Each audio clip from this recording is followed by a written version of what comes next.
ሰላም ጤና ይስጥልን ውድ ተመልካቾቻችን አድማጮቻችን የሰዓቱን አበይት መረጃዎች ይዤላችሁ ቀርቤያለሁ። ወደ ዋና ዜናዎች ከማለፌ በፊት እንደ መግቢያ እስኪ አንዲት ነገር እንመልከት። ይህ የምትመለከቱት ኮሜዲያን ልጅ ያሬድ ከሰሞኑ ራሴን ላጠፋ እችላለሁ የሚል አነጋጋሪ መልእክት አጋርቷል። ያ ከመሆኑ በፊት ጠቅላይ ሚኒስትር አብይ አህመድ ይድረሱልኝ አለበለዚያ መኖር እየደበረኝ ነው ይላል። ምክንያቱን ሲገልጽም ስራ የምሰራበትና የምኖርበት መሬቴን ነገ አርብ አስተዳደሩ ሊወስድብኝ ነው ይላል። ለዛሬ ማለት ነው፣ ለሌላ ባለሀብት ሊሰጡብኝ ነው በማለት ስጋቱን የገለጸው ልጅ ያሬድ ይህን መሬት ካጣሁና ቤቴ ከፈረሰብኝ ግን በህይወት አልኖርም የሚል አነጋጋሪ ሀሳብ አጋርቷል።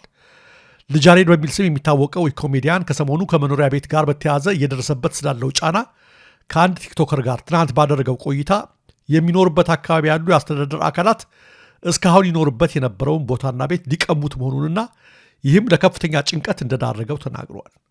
ቤቱን ከቀሙኝ በህይወት አልኖርም፣ የማደርገውን እኔ ያውቃለሁ ያለው ልጅ ያሬድ እኔ የሆነ ነገር ለማድረግ ነው እምኖረው፣ መኖር እየደበረኝ ነው፣ በሰላም ችግሩን ለመፍታት ብጥርም የሚሰማኝ አጥቻለሁ በማለት በምሬት ተናግሯል። ራሴን ከማጥፋቴ በፊት ጠቅላይ ሚኒስትር አብይን የማገኝበት መንገድ ከተፈጠረ መልካም ነው። ይህን ስራ የሚሰሩትና የምኖርበትን ቤት ልቀቅ ያሉኝ አመራሮች ጠቅላይ ሚኒስትር አብይን የማይወዱ ሰው ናቸው ሲልም ጨምሮ ገልጸዋል። ይህን ነገር እንደ መግቢያ ያደረግኩት ተመልካቾቻችን በተለይ በዚህ በማህበራዊ ሚዲያና በዲጂታል ዘመን በርካታ ወጣቶች ሳይታወቅ ራሳቸውን እያጠፉ ያሉበት ዘመን በመሆኑ አንዳንዶች ደግሞ ቻው መሄዴ ነው እያሉ እየሞቱ ነው ያሉት።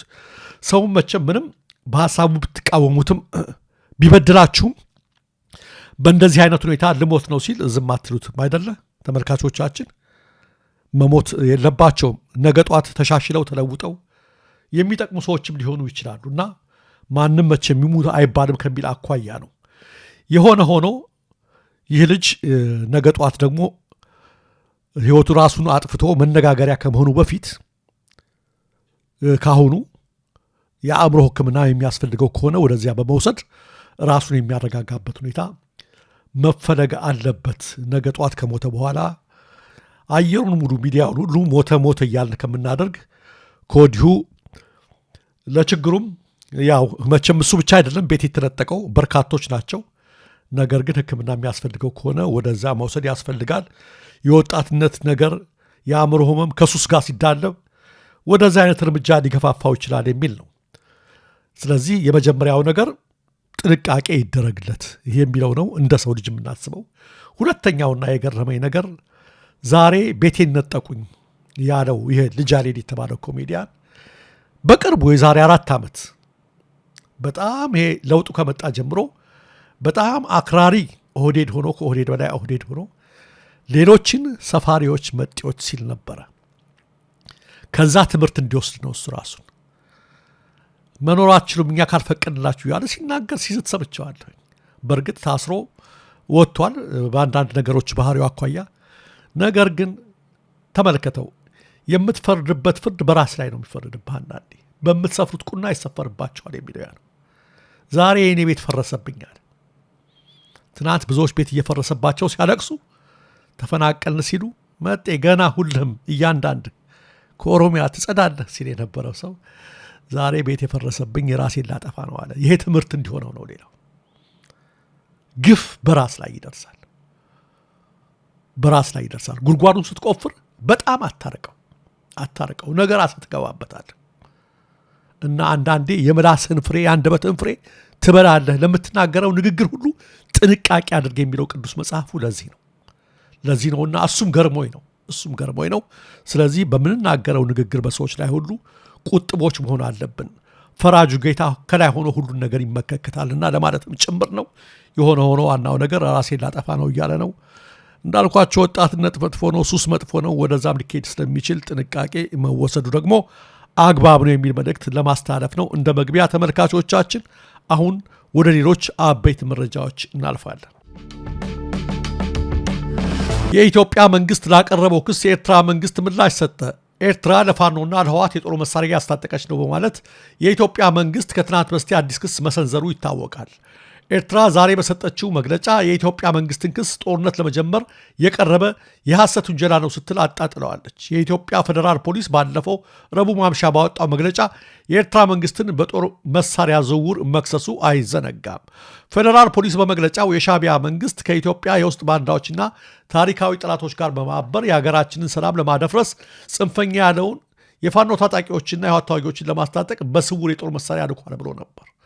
የኤርትራ መንግስት ግን ይህንን የኢትዮጵያ ፖሊስን ውንጀላ ጦርነት ለመጀመር የቀረበ የሐሰት ውንጀላ ነው ሲል አጣጥሎታል። የኤርትራው ማስታወቂያ ሚኒስቴር የማነ ገብረ መስቀል ኢትዮጵያ ጥቃት ለመክፈት ሰበብ እየፈለገች ነው ሲሉ ለሮይተርስ የዜና ምንጭ ተናግረዋል።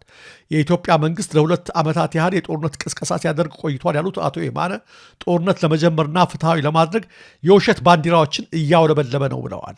ህወሓት በበኩሉ በኤርትራ መንግስት ተልኳል ስለተባለው የጦር መሳሪያ አስመልክቶ መንግስት ያወጣውን መግለጫ ሐሰት ብሎታል።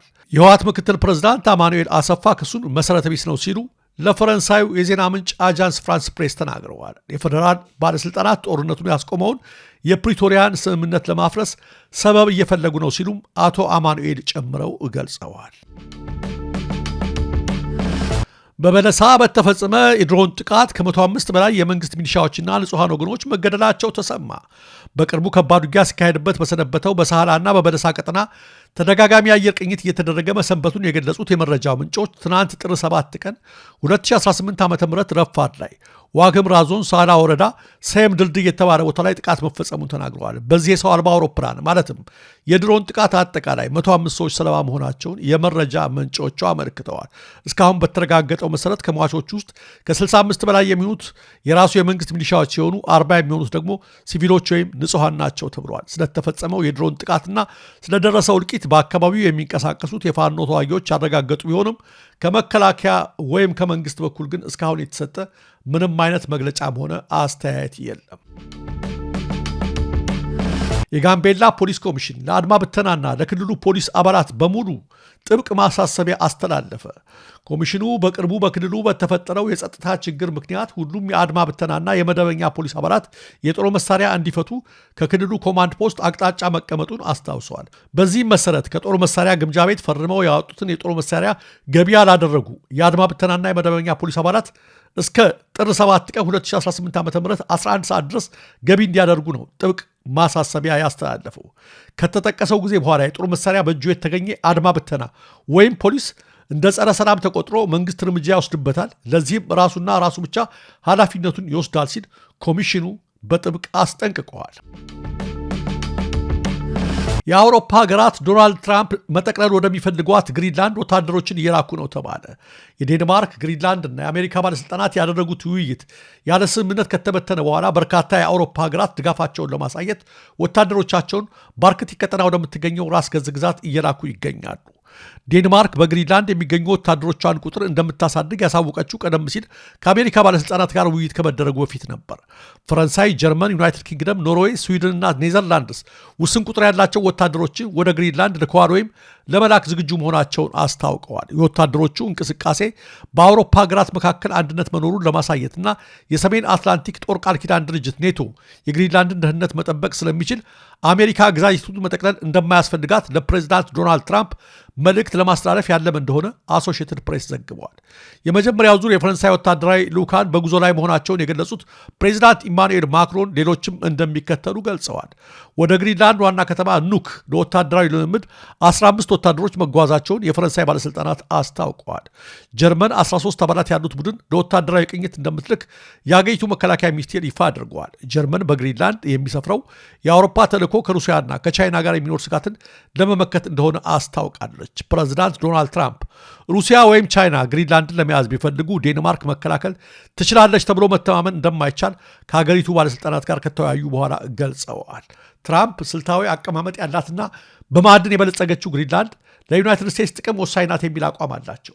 ፕሬዚዳንቱ ግዛቲቱን ሀገራቸው በኃይል ልጠቀልል እንደምትችል ፍንጭ ከሰጡም ሰንብተዋል። ግሪንላንድና ዴንማርክ ግን ግዛቲቱ የምትሸጥ አይደለች የሚል ቁርጥ ያለ አቋም እንደያዙ ናቸው።